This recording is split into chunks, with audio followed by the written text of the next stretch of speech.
This is our last session, hopefully.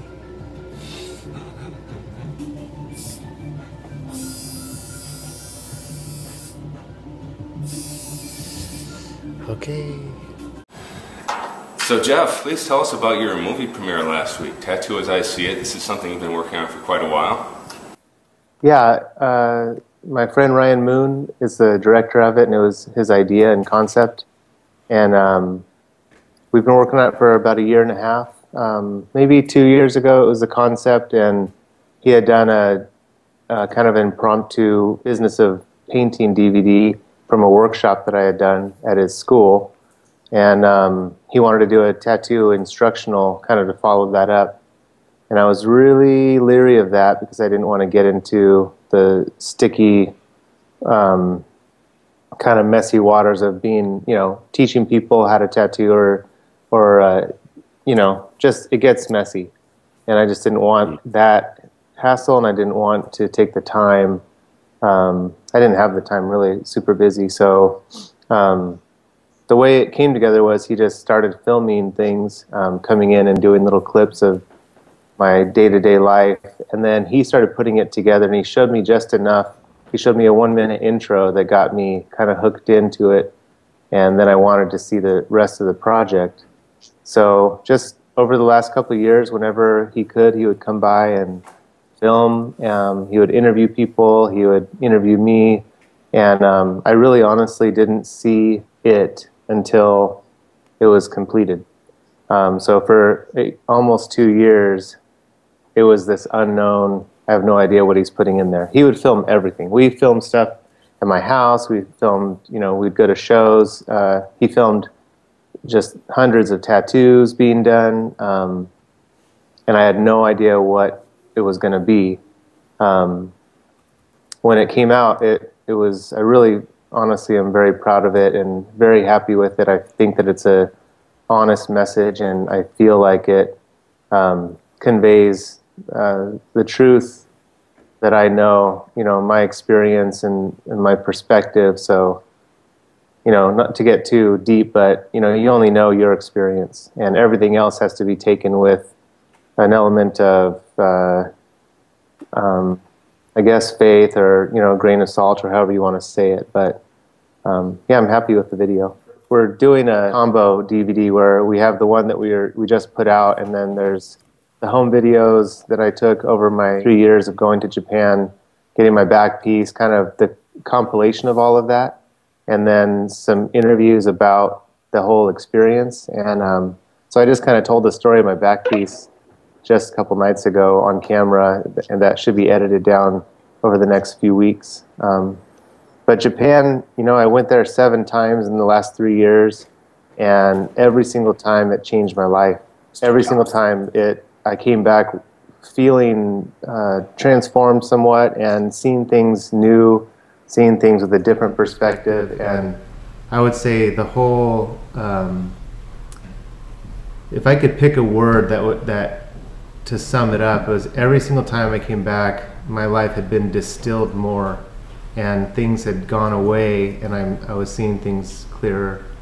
Who I want to be, the way I want my environment to be it that my daily environment, my living at home, my mental environment. And that's the thing that I would say kind of is consistent throughout all of my perspective of Japanese culture, is the simplistic, elegant, somewhat minimal, but it's refined at the same time. There's nothing lacking. It's amazing. What would be some examples of how you've changed and infused those lessons that you've learned and applied to your daily life now, like recent changes for you? Probably the most recent change has been focusing on our house, and I remodeled our kitchen, or we had it remodeled actually during my last trip, and my backyard, just focusing on our pond, and just getting everything to be peaceful. I want our house to be my sanctuary, where I come and everything can kind of go away. And so from our front yard, it looks like just a normal track home from the 70s, and then you come in and all the textures, you know, we've replaced everything in the house over the last 10 years. All the stuff that was kind of manufactured down to, we have like bare wood and, you know, wood floors and stone, and the backyard is a lot of rock work and natural plants. You know, we wanted to plant plants that were native to here and just worked well here, and it just, our backyard is like a park, but it's like a garden. It's just funny, in Japan, their parks are like beautiful gardens. It sounds like you're applying some Zen principles from Japan to bringing home with you. Yeah, I think so. I mean, I haven't like studied what even Zen is, but my approach is definitely just an observation of my mood and the way people are and the environment that I'm in, and then seeing what I can apply. At my shop too, it's just, you know, it's changing everything. It's just kind of paying attention to everything around you and taking care of things. And, you know, Japanese mentality is that everything is going to go on beyond you. And so we need to take care of it. And you could put that on a global level, but I'm not able to. So I keep it on my personal, just what I can reach and touch with my hands. But, sounds like a good mantra. How do you think that you've brought that into your work? I mean, apart from, you know, obviously your style, you've incorporated a lot of Japanese motifs and that kind of thing, but how about that broader sort of philosophy that you were just talking about? I've had to boil it all down or distill it, like I was saying, and I'm down to now, I've broken all those things down to where when I tattoo now, it's just about the stroke. You know, it's just about the way my wrist moves, and when the needles enter the skin, and the length that it takes to pull that line or that shaded area and then pull out and let it become a rhythm. But it's come down to that, to the stroke, and, you know, trying to find a pace with it. I feel like I could get a little too heady here, but, you know, trying to pace my hand and my machine and the needles with my client's breathing, and whatever pace they're at too. Some clients can just take it and you get into a really intense pace and you can just bust stuff out. And then other clients, you know, they're more fragile and you just have to work with their pace. And I like finding that rhythm, and it's not something that we talk about. It's not like I explain to them, you know, like, I'm going to watch how you breathe. But I just watch how they breathe, and I try to pull my wrist movements with their breathing and pay attention to their body. You know, I haven't even I have these big goals of, in the future, applying more Japanese principles to things like trying to tell our stories, you know, being American culture or Western culture. That's what I think the Japanese artists do, is they tell their stories through their art, and it's been so practiced and so refined over so many generations that you can tell when it's legit and you can tell when it's not. And you can see the maturity levels very distinctly, you know, in each artist's work. And, you know, the goal being to master something and to let it become intuitive and to let it just come out through your filter, through your experience, but still kind of hold the fundamentals of what you're trying to say, and of the medium itself. You know, I want my tattoos to look like legitimate, real tattoos, and for me right now, that's taking a lot of deconstruction and taking all the tricks and all the fancy little things out, you know, be it white highlights or shadows or reflective lights, all the things that I depended on for a lot of years to, I guess, to gain credibility. Now I'm going through this process of taking those things out, removing them, down to basically where I'm at in my mind is a line drawing. I want my line drawing to look like a tattoo and look legitimate and be able to hold up in that state. And I guess in that mentality, I keep finding myself being slightly disappointed once I get it shaded and colored and I start seeing those lines kind of get absorbed. I just want to get on to the next line drawing.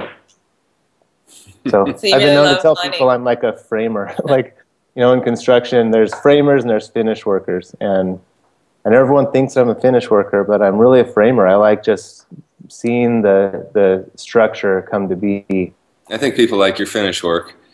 Why do you think the Japanese style has been so popular in the West for such a long time? I mean, it's got this fairly universal appeal, and you know, it seems like it's also got a little bit of room for people to, you know, kind of monkey around with their personal expression without it losing its legitimacy. Where do you think those lines are, and why do you think it is so popular? I think I would guess that it's because it's noticeable. You can, how do I put it? I think it's experience. I think that it's been practiced longer. I think that the fundamentals have been adhered to a lot more strictly.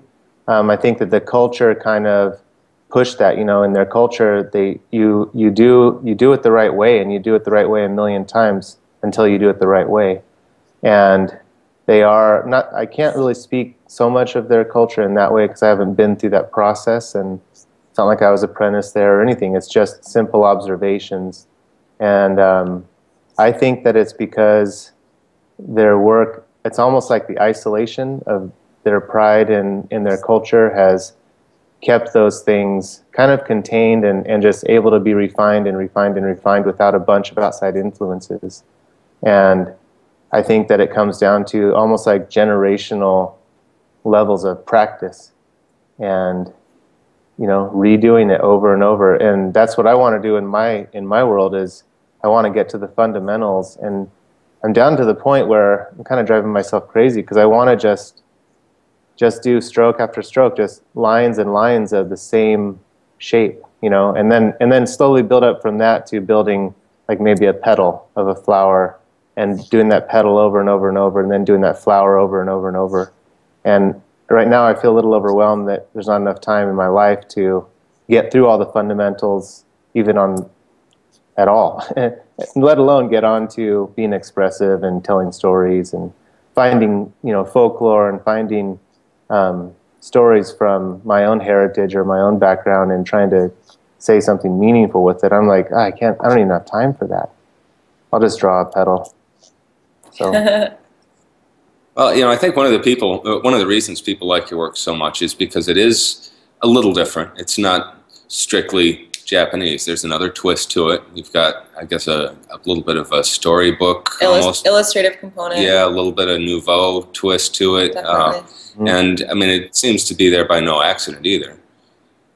No, I love Art Nouveau, and I love the line work, and I would say, you know, a lot of reflecting on my childhood and things that I liked to draw when I was a kid. You know, I liked drawing logos, and my mom was a graphic artist, so, you know, 7 years old, I'm at the light table at her newspaper tracing clip art and stuff like that. So I had this heavy graphic influence, and then I guess my natural tendency was to render things. So all through my adolescence, and I would render everything, try to draw things realistically, quote unquote. And I was never very creative. I don't think I even understood creativity till I was 30 or so, in the sense of actually, I guess, amplifying your experience and then expressing it in another way, you know, creatively, to create something that wasn't already there. That's really a daunting task for me. So it's much easier to render things and to, I don't know. My head just spun out. Well, I do like how you put that, though, amplifying your experience, you know, sort of channeling that into your art.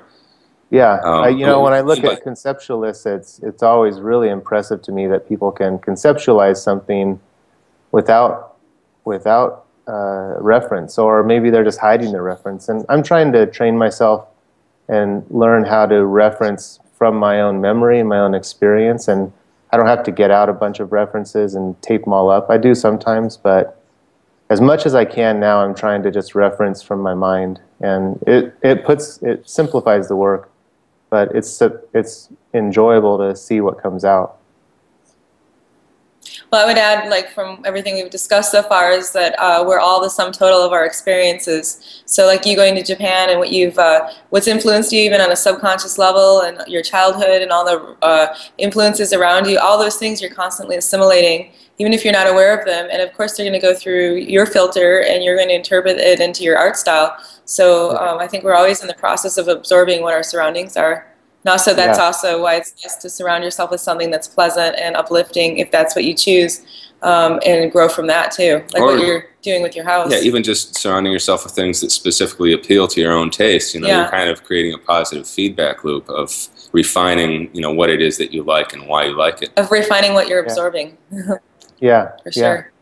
I totally agree. It is amazing. It's funny it gets kind of really big in my head as far as how do I translate that into a tattoo. You know, there's so many different levels that a lot of the times I just have to take a deep breath, close my eyes, and just allow it to be what it is. You know, like the Art Nouveau influence. I love Art Nouveau because it has such strong contrast. You know, it has the dimensional areas, but then it's so graphic, you know, and so flat in so many ways. And I think that's what I love about the Japanese too. You know, it has both those elements, and so they really coincide well. And I'm not trying to be either one, so it's almost like it's easier to kind of pull from both at the same time, and see what happens. And I think the hardest thing for me is whether I'm conceptualizing things or kind of pulling from a couple different influences, I just letting it be me, because my critique of my work is too modern. It looks too dated. It looks like, I don't know, just too dated, too modern. I think it's easy to depend on tradition and say, okay, well, I know it'll last if I do it traditionally. And I think that's why a lot of, you know, long-term tattooers end up on one path or the other, be it Japanese traditional or American traditional, or and I think because it's so measurable that way, they can just look at it, measure it, equate it to the right way, quote unquote, and then say, yes, I'm doing a good job. But to conceptualize something, create something, or to let it be, you know, to let it flow, you're really putting yourself out there. It's like, what do you measure that against? You measure it against other people that are doing the same, or I don't know how to measure that. I think maybe you measure it against whether it's satisfying for you and it has some kind of longevity where it's like worth your time in terms of putting all those hours into the tattoo or whatever medium you're working in. But I can see what you mean about the timelessness of it. You want your work to not appear dated when somebody looks at it and say, oh, that's a 1998 piece. Absolutely. There's clearly time periods. And of course, I mean, my work, you know, because it is so particular, there's, you know, it's Guy's work, you know, you can look at it and you can see, you know, exactly what period any one piece was. And I try not to let that bother me, because I know that'll always be the case. But when you look at Japanese, you say that's Japanese. You don't say that was done in the well, you might say that looks like 1980s Japanese. There's still distinctions within that, but it's still more of a genre of style rather than a specific time period. Yeah, I mean, like, you could say that right now, in this particular era of American tattooing, the artists who are specializing in Japanese, such as yourself, are doing a more refined job of it. Perhaps there's less of that sort of like dated quality because there's more of an understanding of the style. Yeah, it's funny because it is so distilled down that to try to do it the right way is so hard. Because we always mess it up. You know, I always throw in too much. I just, unless you're just duplicating something that's already been done, and I really don't have that much opportunity to do that. But it's a hard thing to just let it go and be like, okay, well, this is me. This is how I do it. This is how I draw things. It's kind of like accepting your signature and saying, well, I guess that's how it is. Or accepting your voice, you know, your own vocal voice. You know, you might want it to sound like someone else, but yeah, and chances are the person who's collecting it wants your voice at that moment anyway, and that's what's going to be the most satisfying to them. They're coming to you for your work and your style, not for a replication or, you know, right. I don't think they're thinking that it matters whether it's dated, and also to a certain extent that date reflects the climate of the time. So maybe in some ways it's not such a bad thing. It's like it's like a diary, a visual diary. We're reflecting where we're at right now in this history. So if it looks like it's from the 90s, done in the 90s, that seems appropriate too. As long as it was the 90s when you got it. Yeah, it's not tribal now. If you can maybe go beyond that. Right. I think that you can't help but a tattoo being, to a certain extent, a mark of a moment. Yeah, that's really what it is. It is. Yeah, it is for sure. And I think accepting that when people want to go in and it's like, you know, accept those choices you made 20 years ago. And when people come into me, if there's blank skin, it's like, I really don't want to rework something that they already have, you know, or add to it. It's like, let's just move on, you know, accept that was then, this is now. Or I mean, to a degree. Get lasered too, for a modern approach to editing. Yep. Yeah, I'm having my chest lasered for my front. Well, here's a question I think a lot of other artists would be curious, is there was a moment when you really sort of took off, I mean, as far as names in the industry go, and started doing much more large, you know, full body work and that sort of thing. Do you know what it is that catalyzed that moment, what allowed your career to move to that level?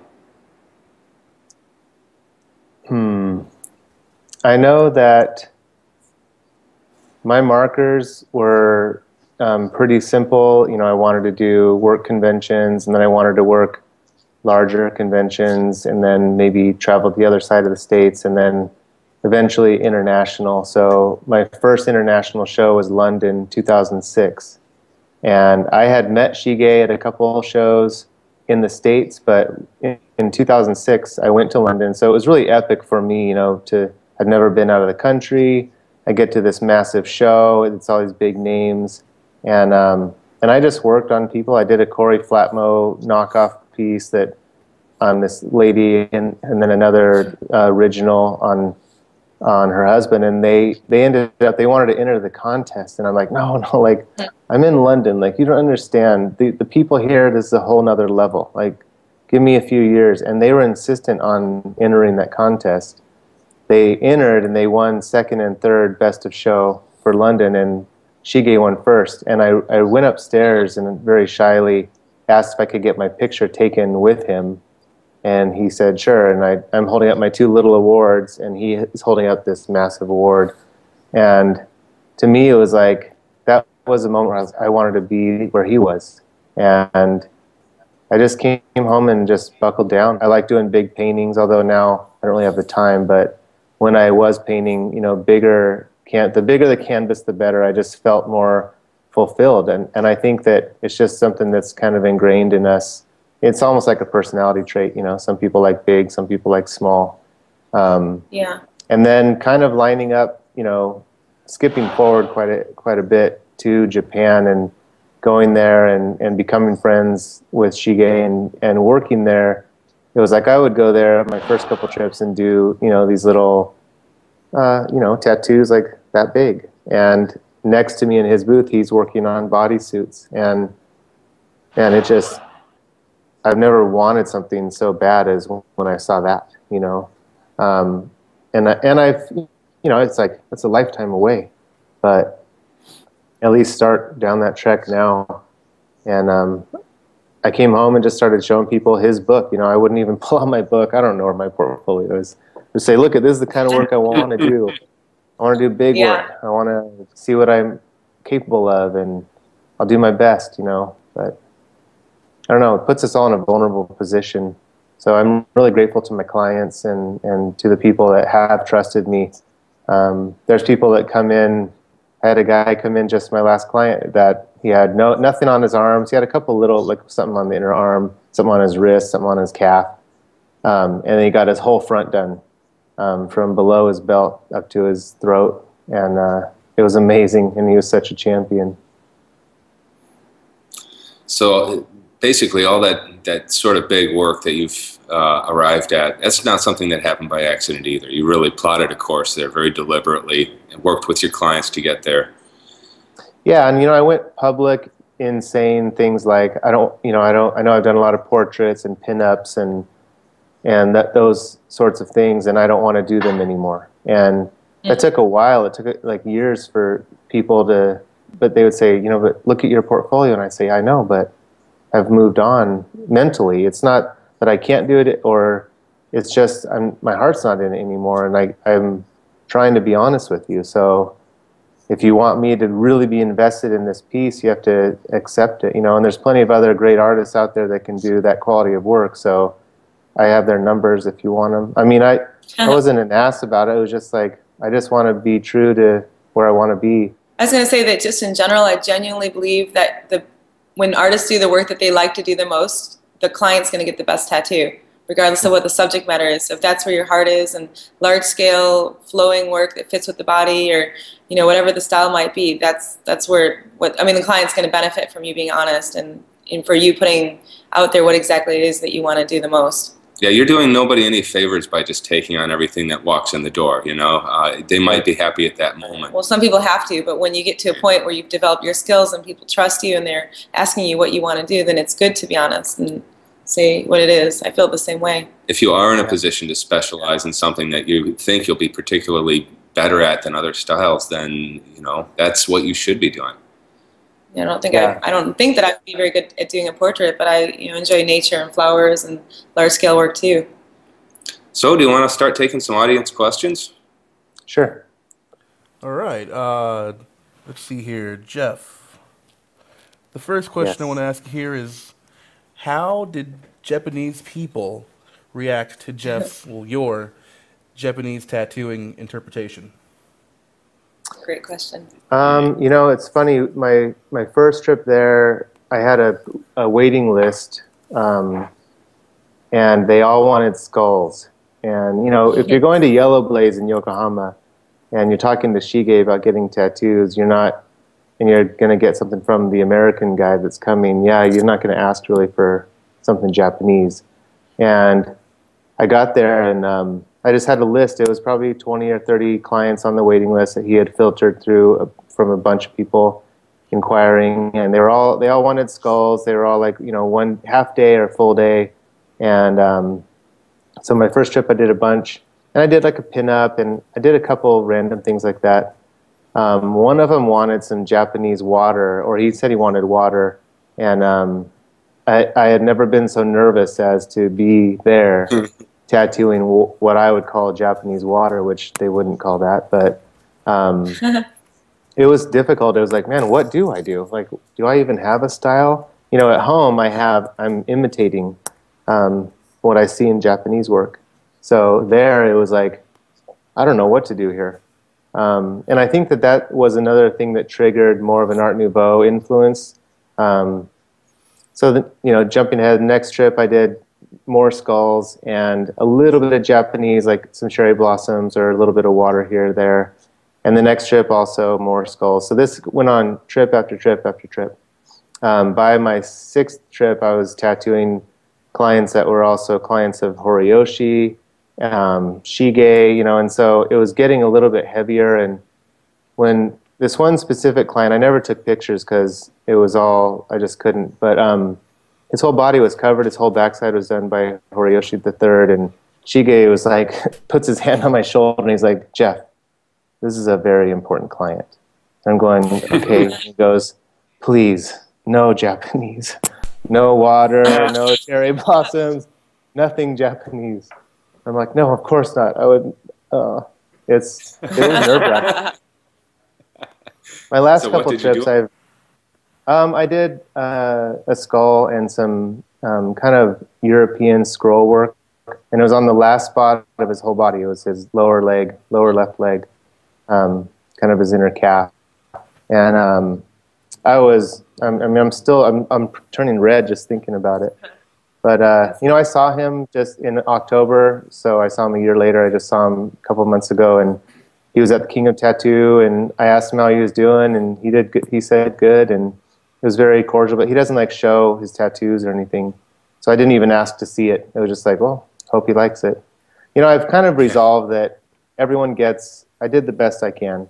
If something doesn't heal great, or if it comes out light or whatever. It's like, that's the best I can. I would love to make it better if given the opportunity.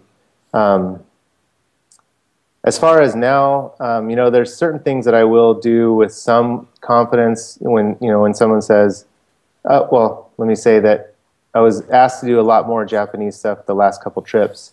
And I'm looking at Shige just going, I don't know about, you know, I'm really nervous. He goes, oh, your Japanese stuff's great.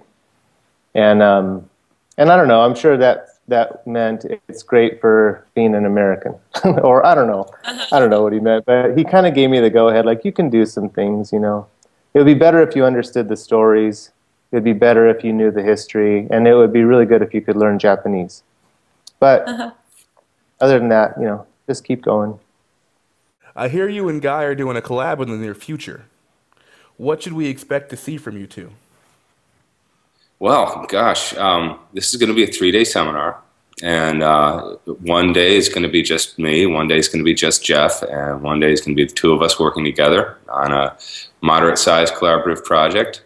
But what kind of style are you working? You be working in Japanese-inspired, biomechanical-inspired, Nouveau? We don't know yet. It needs to be a project that makes sense for both of us to work on.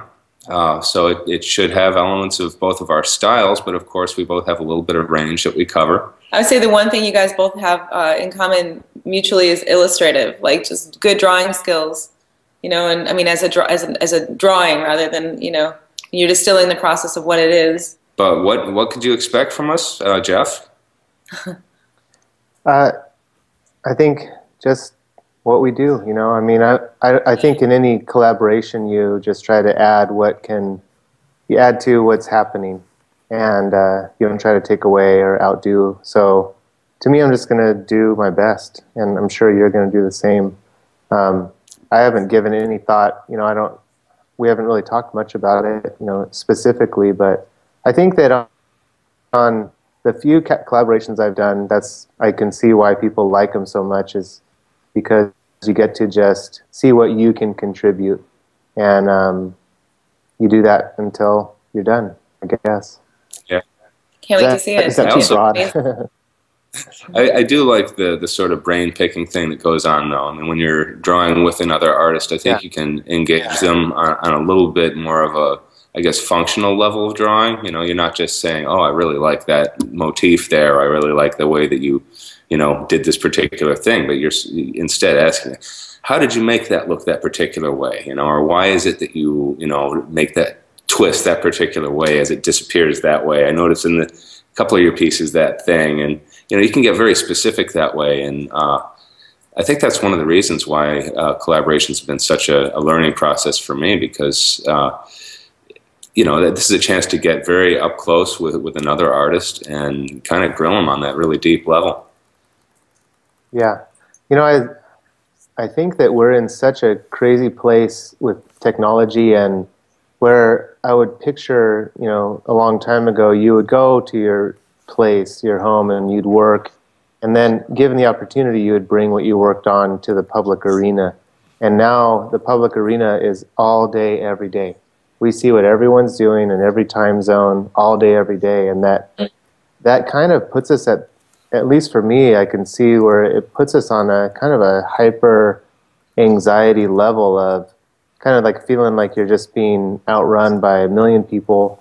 You know, you're feeling like you don't even really exist because there's so much going on. And it's funny that this last year we've done a few half marathons, my wife and I, and it is the same feeling when you're running with 30,000 people and you see people that don't look like they're in shape enough to be running and they're passing you, or you see people that started behind you and they finished before you, and it's like it's a mob, and there's so much anxiety, and I think that's the only thing that keeps me running, because I'm not built really for running, but in that environment I just keep going. But I can see where it would be easy to be like, this is not me, I need to get out of here. I think that that's probably a much more pure place, is to work side by side with an artist, and like you said, get in there and talk about those things instead of just scrolling through your Instagram feed, you know, and seeing a million different things. But also just relying on you and not worrying about what other people are doing and just doing your best, like you said before. That's all you can do. And if you apply that level of commitment to what you're doing, it's going to come through. I think another thing that I like about collaboration is you can do something that's shamelessly really influenced by this other person, because of course they're half the process, and you don't have to worry about being, if I crossed, too deep into this other person's territory. It gives you a chance to kind of play around in the playground of that person's style somewhat, without it, being inappropriate or weird or whatever. Not like guys trying to rip off Jeff because you're working together in the style, in the language of your shapes. And then of course we can each take home whatever we take from that and use however much we want to use. But for that project, there's really no boundary of what's allowed or not allowed. Just make it look as nice as we can. The next question here, Jeff. Before you start a large piece, how do you organize your design elements, or how do you create your piece? That's a long process, but I would say the quickest way is I ask my client to send me a brainstorm, just a list of words, and I tell them that they don't have to make sense together. Just write down. It's just kind of like a dump. Like, I don't care. People be like, my dog, flowers, my car. They just list off everything, and then I just scroll through that and try to come up with somewhat of a message. But it's always minimal. I always try to say as much as I can with as little as possible. And I try to find like one big element, maybe an accent or two to go with it. And then I usually either just take a picture of them or have them send me a picture of the area or their body. And I really go through a visualization, not really spiritual, just I'm too lazy to sit there and draw, try to get all those ideas out. So I just picture their body shape or that area, and I just flip as many ideas as I can through my head, visualizing it, because it can happen so fast. You can see every stage. And it's something that I've really practiced over the last few years. And once I have kind of a visualized image, it's kind of like a thumbnail, it's just in my head. Then I'll pull a piece of tracing paper out, and I like to sketch it out big and fast with highlighters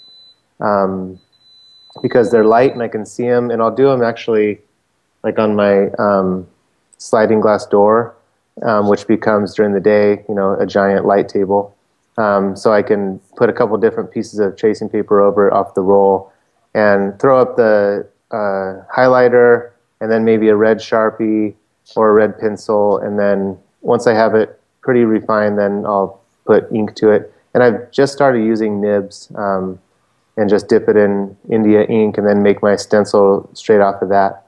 But it makes it, I think that's pulling the lines out more tattooy to draw it with a nib, like a 6.5 or 5 or 6.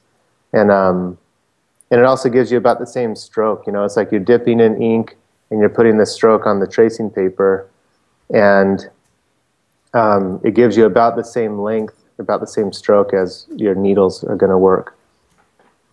Before it goes dry? Yeah. So I think that it's a really good system. Cool. Nice. Jeff, you're helping open an Off the Map in Italy. Will you be there in the future? Yeah. After partnering with Off the Map at my place, it was such a good experience, and it makes for such a great environment, having everything managed by them and me just being able to focus on my art.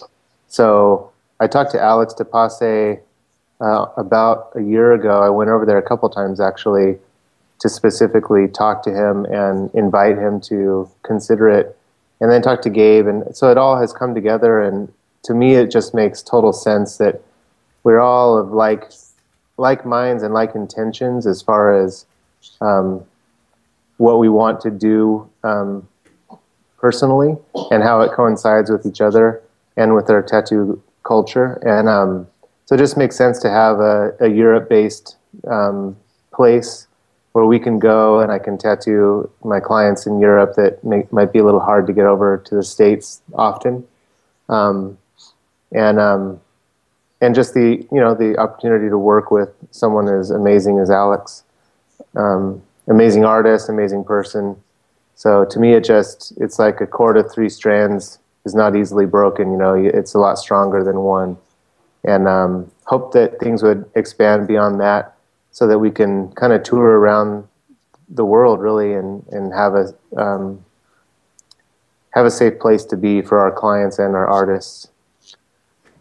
So yeah, I do plan on being there. The commitment was 1 month a year at least. I don't know, broken up or what, but yeah, I'll be there regularly. Well, I think we've got time for one more question before we start our critiques. Sounds good. Okay. All right. The big question here is, what is your goal overall in this industry? My goal? Yes, sir. In a nutshell. In a nutshell, my goal now is to keep learning and to keep relevant.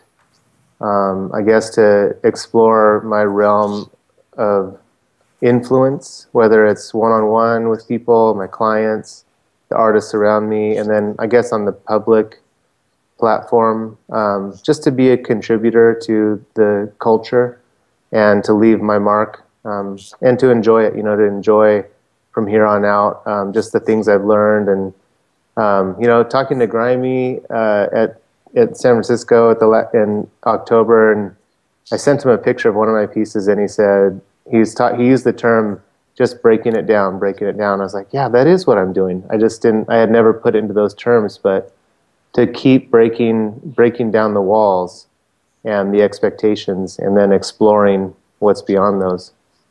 So it's simplifying and getting more complex at the same time. You get into subtleties that you never knew were there once you tear away all the rest of the stuff that was in the way. Yeah, well, that's something a lot of people don't realize, is the more you simplify it, the more you can dive into nuance and subtlety and things like that, and you can get much more involved in things like that when you're not trying to do a million things with a tattoo. Right. Yeah, it's amazing. It's something that it makes me excited to tattoo every day. Now, every opportunity I have to do that, it's usually in a new piece. So when I'm in the middle of long sessions of one color, it's like, oh man, I need to outline something. That's cool. Well, hey, why don't we go ahead and start with our critiques? Jeff, you were saying that it looks like a legitimate tattoo. That was your comment we left off on. It's funny that I end up saying that a lot of times to my client when they're like, well, what are you going to do with this? And I go, I hope to make a good tattoo. I want it to look authentic. So to me, that's what this piece does. Yeah, it has the right elements, which to me, it's like almost if you could picture paper cutouts. So if you had to cut out each layer out of paper and lay them flat on each other, that's kind of how I try to picture a proper Japanese tattoo. As far as the defining elements, you can see the dragon, there's water, there's flames. Other than that, it's just all about design. If it's designed well or not is a matter of opinion, but you could break it up and analyze all that stuff. But to me, does it look like a tattoo? Yeah, it looks like a tattoo. Right. The thing that makes it look so definingly Japanese is it's got that so-called 2D sort of look. You've got those kind of intensive patterning everywhere. You've got a lot of the scales and the flames and everything else, and all these patterns are gorgeous. I especially like the crashing water down at the lower back. Thinking from a non-Japanese tattoo artist, a biomic guy looking at this, my first thought would be, well, how can you make it bolder? Which would mean, probably a little bit simpler, bigger head. The dragon itself being, a little bit larger and a stronger outline around the exterior of the head, especially with all these intensive patterns. I think that would bring it forward more. Yeah, exactly. It'd give it a little bit more of a sense of pop. But I honestly can't say there's anything wrong with this tattoo. I'm just looking at it from the biomech standpoint, which is always looking for ways to maximize where with this particular style of Japanese tattooing, I know there's that line that's being walked between making it bold and also doing this sort of 2D, heavy patterning thing. But you can do both. Yeah, absolutely. It's that line to walk. Jeff, any final comments on this one? Yeah, no, I agree. I mean, I would like to see more black in it. Maybe not so many of the same little shapes. I would try to break it up into some bigger shapes and smaller shapes just to vary that. But then again, the more you kind of refine it, the less it looks Japanese. So it's a good point. I don't know. It kind of depends on the end-all goal. But yeah, that's a great point, though. Gorgeous piece. What you're going for is really what's going to determine what steps you take. Right. Well, thank you, Mike Rubendahl, for sending this piece in. It's nice tattoo. I like the very stunning piece. We're ready for the next one. All right. Oh, I guess you guys were just looking it up, huh? The next one would be Karina, right? Is this the girl from Russia? I like the flow of the piece. It has a lot of nice movement to it. So yeah, this is a little bit more of a departure from strict Japanese. Comparing it to the last piece, this one is a lot bolder. Yep. With the line work in the black. Yeah, especially look at the flower, that lotus down in the lower part of it. I would also add that it's more stylized and not so, right. Authentically Japanese. Right. But maybe I mean that's not. You don't have to go for that to make a good tattoo that's influenced by that. But it's a good comparison, though. This is more of a departure from where Rubendahl's style is very Horiyoshi influenced. Right. This is definitely a bit more personalized. Yeah, if you were to break it up into just ingredients, the difference is like taking the color all the way to the line, instead of leaving a little bit of skin around, so that outline is actually defined more. This is definitely what I would say a westernized. It's you have the elements from Japanese, like the dragon and the lotuses and cherry blossoms, and it's kind of like what we all do, people that are doing Japanese that aren't Japanese, is you just look and you just throw them all in the mix. And, I think that you can make it appealing to the eye. It's bright, it's bold, it's rich looking.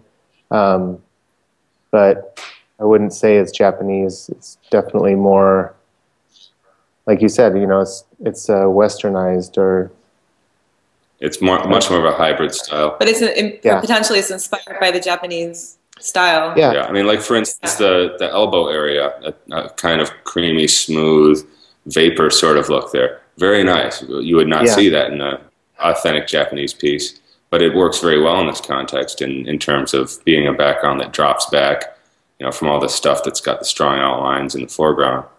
Right. I teach those things in my seminar. I tell people to have soft and hard edges and push and pull with that. So I definitely believe in those concepts or those tools, so to speak. I think it might have been nice to see a little bit more variation in the line weight. Seems like, maybe an 11 liner was used around everything. Like for instance, those little cherry blossoms near the bottom, some of the details inside the flowers. If that had been pulled with a thinner line, it would have allowed the stronger lines around the outside of the flowers to appear stronger by comparison. Right. And what you were saying earlier about you want your line drawings to really stand on their own. I've found that when line weight is used really effectively, you can almost imagine how a piece is shaded without seeing it shaded yet. Yeah, that is a good intention to have. I'm trying to make my line drawings look like that, where you don't need the shading.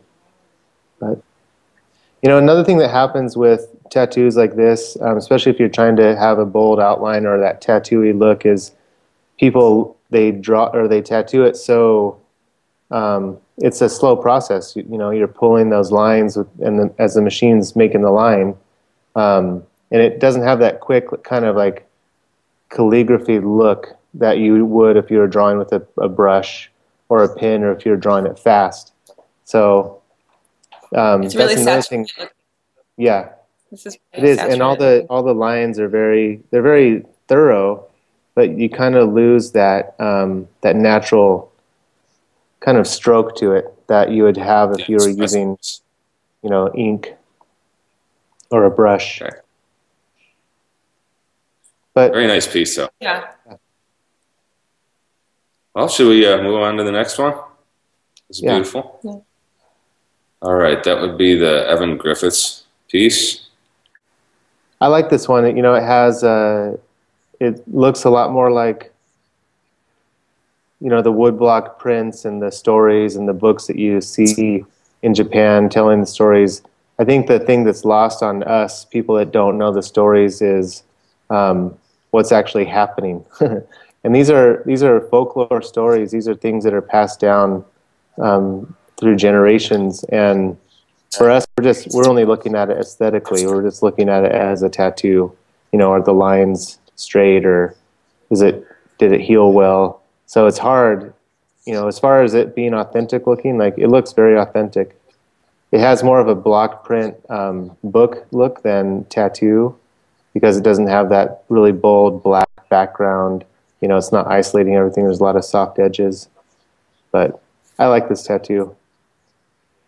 You know, this is an artist who also does great biomech, which is sort of interesting that about half of his style is this, you know, fairly, you know, straightforward Japanese. My only real criticism of this piece is I think that, you know, there's a lot of very soft gray kind of wind bar stuff going on. And I think that in some places it gets so soft that it almost disappears. And like you were saying about the background before, where the lack of the background kind of, you know, I guess gives it more of that woodblock print rather than, you know, that strong, heavy tattoo look that you see in, you know, the Japanese tradition. So maybe some of those, you know, some of the light gray atmospherics might be just a little on the soft end of the scale. Yeah, I think that if you're going to do that, you know, you try to find other areas to really accentuate that. So something solid black in there somewhere behind it to show that. But again, you know, that comes down to, it's subjective, it's a matter of opinion, and some people really love to just grab onto that arm and twist it around and look for those subtleties and kind of search them out, and others want to see it from across the room. So it comes down to a matter of opinion on things like that. That's one thing that I really did pick up on working with Shige over the last 3 years, is the acceptance or the appreciation for those really subtle things that you have to be right up on it to actually see. And it goes against my nature as a tattooer to want everything as bold and dark and bright as possible, to allow for subtleties. And I don't know, it's a tough thing for me personally. One thing I do really like about this piece, though, is there's some great characterization. You know, some of these different faces and, you know, critters and demons that are depicted in here. I do really like the way that they were drawn. Right. The hands, the faces. And that's another thing that you can. It's one of those things that you don't know. Like, were they just traced? Did he just kind of ransom note it all together with a bunch of images that he pulled from books, or did he take one actual painting and just duplicate it, or did he learn the story and then, you know, study the forms and then draw it from his own, you know, I mean, those are things that we'll never know, or we'd have to ask him, I guess. But, you know, when again, to reference Shige will take this story, he'll read the books where the story's from, and then he'll find references from 1,000 years ago or 800 years ago, and he'll go get statues that are antiques, and he'll set them all up, and he'll have piles of books to really understand the story, and then he'll draw his own version of it, trying to adhere to the storytelling, and then also trying to adhere to his own ability and his own craftsmanship. And none of that gets appreciated by people that aren't there to witness that. You know, they just look at his tattoo and be like, oh yeah, well, you know. Or they probably figured it looks so authentic that it must be from some old woodblock, and they wouldn't even figure that he would have gone back to the same source that woodblock that they're familiar with was taken from, and did something completely original. I think his work to me really stands out from a lot of the other Japanese I've seen, and not just because he's in Japan, but it's because he goes that extra mile with his preparations. I mean, to me, it shows in his work, in his drawing style, and his sense of color. I mean, I love his work. I noticed it right away. As soon as I saw Shige's work, I was completely impressed and blown away because it was aesthetically pleasing and graphic, still adhered to tradition, but I do think there's something to his work that's a little bit like psychedelic or adds another element too. When I look at it, I don't think it's so traditional that it doesn't have some newer influences too. Yeah, you can definitely see him, a modern young man who's brought something new into it. But it shows in his drawings that he puts that time into it. Absolutely.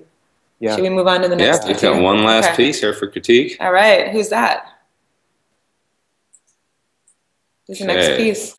It's kind of funny. This is coming from Filip, and of course he's done all these incredible Japanese style pieces, and this is not what you would normally expect from Filip. This is straight from one of his insane abstract paintings. It reminds me of his painting he did for the Visionary thing we did with the Greys. Yep. And of course, for instance, looking at the back of the thigh, you can see the undisputable the movement of a crashing wave or whatever. I mean, some of that Japanese influence is buried in here throughout the whole piece. Right. But what he's run off and done with it, I'm actually, frankly, kind of speechless. I would say it's extremely modern. The aesthetics of the tattoo, like it's very, like in the future, like the simplification and the abstractions of it. But it seems like it's rooted in his Japanese influences.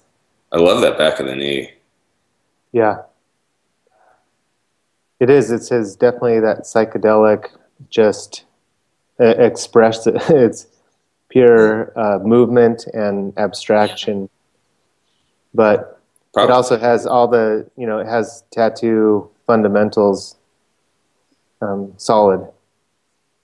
Well, it's huge for starters. Can I see the whole overall? And by huge, I don't mean just it's a whole leg, but that you zoom back and here we're looking at the whole leg on my phone, and you can still see very strong movement. And that is something, obviously brought from the Japanese tradition. Right. It reminds me of Filip's work, and a lot of the stuff he does reminds me a little bit of Salvador Dali, some of the abstractions in Salvador Dali's paintings with the silhouetted shapes and the ink abstractions, almost like explosive ink patterns that just sort of... Splashing fluid. Yeah, really, I do see a Dali-esque quality in Filip's work. In his drawing style and his paintings. And I'm seeing this in the tattoo too. Another thing that you could say he brought in from the Japanese style, and maybe it's just resonating on the same frequency, but you can see down on the outside of the calf, you've got that sort of S-curving splash movement, and then a similar movement up there on the thigh, where with a large Japanese leg sleeve or whatever, you would expect to see these kind of complementing movements throughout. Right. Yeah, it was surprising to see the subject, or I mean, all the different colors and stuff. But yeah, you can see all those same, like I said, the fundamentals, and it's just understanding the body and knowing where to break where to divide the areas with your shapes. So it's really amazing. Yeah, I don't even really know what to say. What can you say? Yeah, Filip Leu. This is a standalone, unique, original, one-of-a-kind tattoo here. Done by an artist who has done a lot of Japanese-influenced tattoos, and then distilled it into his own experience with his imagination and doing something like this. I mean, obviously, Filip's done so much stuff.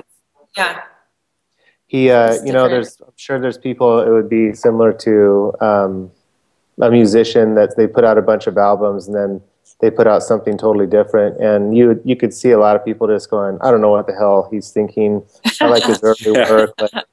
I like their first demo. This is, I don't know what this is, but in letting him be the person that he is and just enjoying the process of tattooing, you can really appreciate this tattoo as coming from a veteran standpoint. Him being the veteran, he definitely knows what he's doing. Not everyone's going to appreciate it for that, though. They're not gonna know where to categorize this. Like, what is it? They don't know what it is. Absolutely. Which is, of course, the opposite of that comfort zone of being able to say, look, I have a legitimate, authentic piece of Japanese work that can't be questioned. That's well said. So my hat goes off to the client who collected this that said, you know, I love your work so much, I just want you to go crazy on my leg. Yeah, it's awesome. Cool. Well, hey, Jeff, is there anything else you would like to say before we wrap this up for the night? It's been a great talk. Yeah, I'd like to say it flew by. I'm really honored and really grateful, and I'm really just, it's a pleasure to talk to you, and a pleasure to be able to do this. Thank you very much. Thank you, Jeff. Thank you, Jeff. Nice to talk to you. Look forward to seeing you in February, and have a great holiday. All right, you too. Yeah.